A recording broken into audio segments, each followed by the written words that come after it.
Актуелно минатата недела поточно вашата фирма Екоклуб, кога се актуализираше прашањето околу изградба на фабрика за медицински отпад во дворот на фабриката поранешна Металски завод Тито. Под притисок на јавноста, вие одлучивте таква фабрика да не се гради таму? Значи, првен фабрика е за мене нешто поголемо. Ова требаше да биде погон на некои 1000 квадрати, затворен, каде што, како и сегде во светот, во сите центри на Балканот и во Европа и во светот се врши третман на дел од медицинскиот отпад.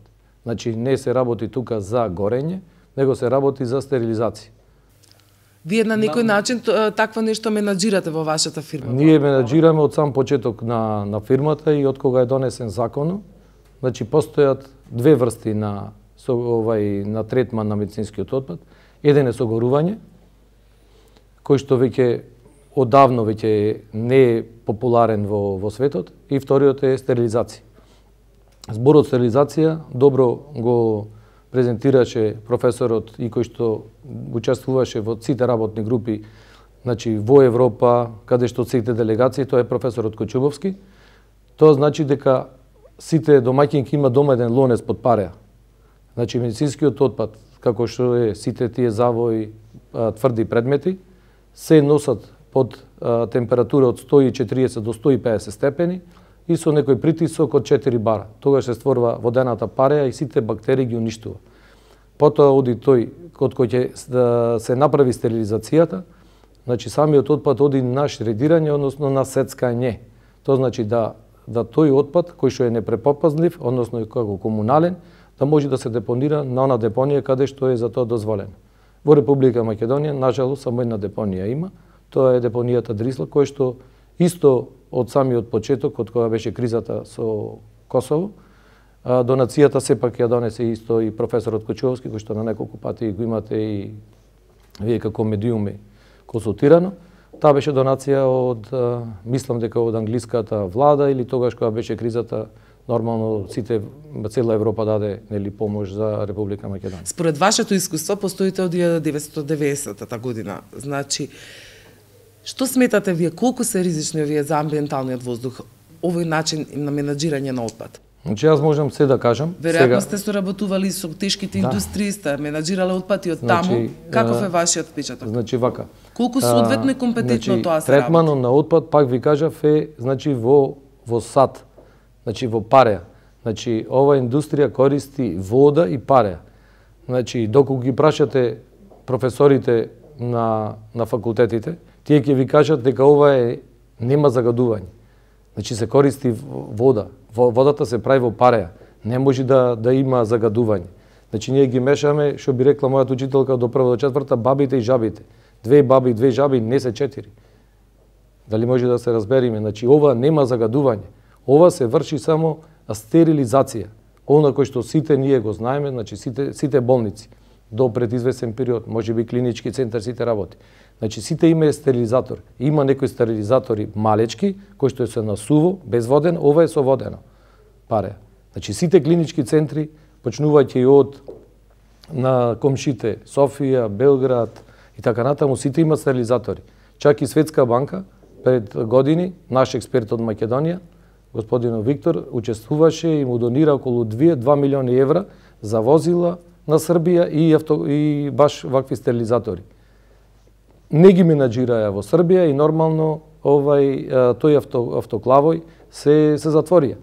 И сега пак истото, значи приватните фирми кои што работат на територијата Македонија, значи го земват од ординациите и напротив тие наместо да не поддржат сите, да речам, и министерството, и граѓаните, зашто досега тој отпад го јадеа животните на депоните.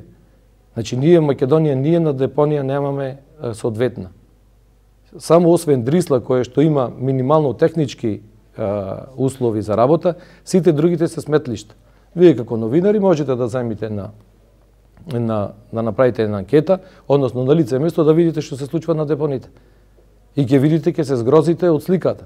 И сега наместо животните да го јадат медицинскиот отпад, па после ние да јадиме, ние како одговорни фирми, 2-3 мислам дозволи имаше во Република Македонија, значи го соберваме и го складираме, односно го вршиме третманот. Дрисла го врши на начин на согорување, онов каков што е по старите. Во теко беа да се купуваат постари нови машини и така натаму, не знам за конкуренцијата, знам ние. Значи нас не е изнајмена ова машина и нормално нашиот партнер од Германија сакаше да направи, не е то фабрика, не е така натаму, значи да биде поозбилна уште подобро, да нема никакви во однос на тоа да има третмано како да што е се сегде. Да, значи на минимално. Така, и сега не постои. Зошто во тој случај се откажувате? Ние не се откажуваме, да не сме во заблуда, значи не се откажуваме. Значи партнерот наш дел од дејноста, зашто некој клуб, кажавте 28 години постои, веќе 29 стартуваме, значи почна како погребално предпријатие, како комунално предпријатие, со сите негови пораснување. Значи ние секој 2-3 месеци имаме контрола од градот Скопје, од животна средина. Секој 3 месеци мораме да правиме анализа на отпадот. Некој размислил дека кај ќе оди отпадот од нуклеарен, што во Македонија нема таков отпад, и да има, тоа се врши со третман и поинако не ни го дава. Тврдите дека нема, не се внесува туку нуклеарен отпад, вие сте имале контакт. Значи, видете, тоа ако се внеси, треба да се внеси некој од царина да замижи и тоа само така може да се внеси.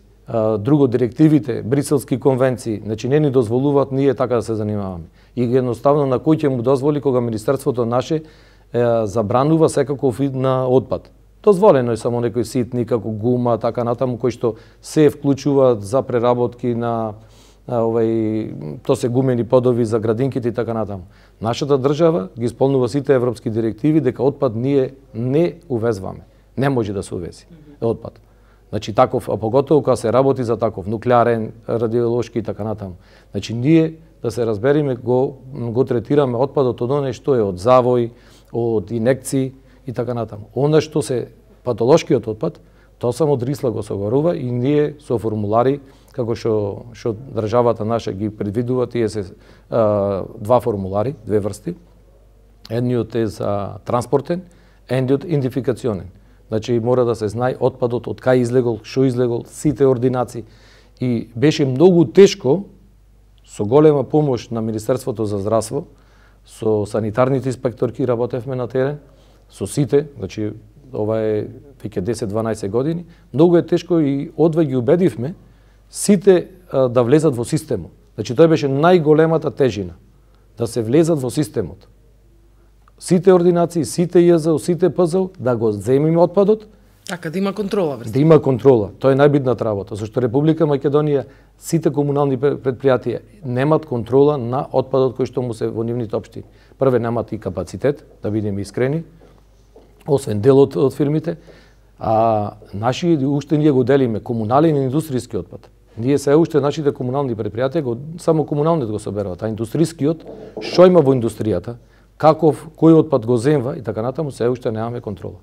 Ова е единствен отпад, медицинскиот, кој што има барем некаква контрола. Не можам да речам со 100%, ама 95% веќе двете фирми, Дрисла и ние, и уште две имаше приватни фирми, па са тие, не знам, едната мислам дека е затвори, мора да има контрола. Значи до 1 килограм не гледат инспекторите. Во однос на тоа што кажувате Скопје загадена Македонија, значи од овој начин можете, вие сте медиум, значи одете, прашете тие што го работат на машински факултет, тие работат пареја, што значи, ќе ви објаснат многу подобро, пошто јас не сум компетентен да разговарам. Знам едно, дека ние за нашиот третман користиме струја и вода. И тоа се прави пареја, ништо друго. Значи не може да загадваме. На неколку пати бевме снимани со дрон од градот Скопје и од Министерството. Значи досега нема. А зошто е загаден воздухот? Инспекциите може да си поведат малце поќе, не само до 4 не е работното време.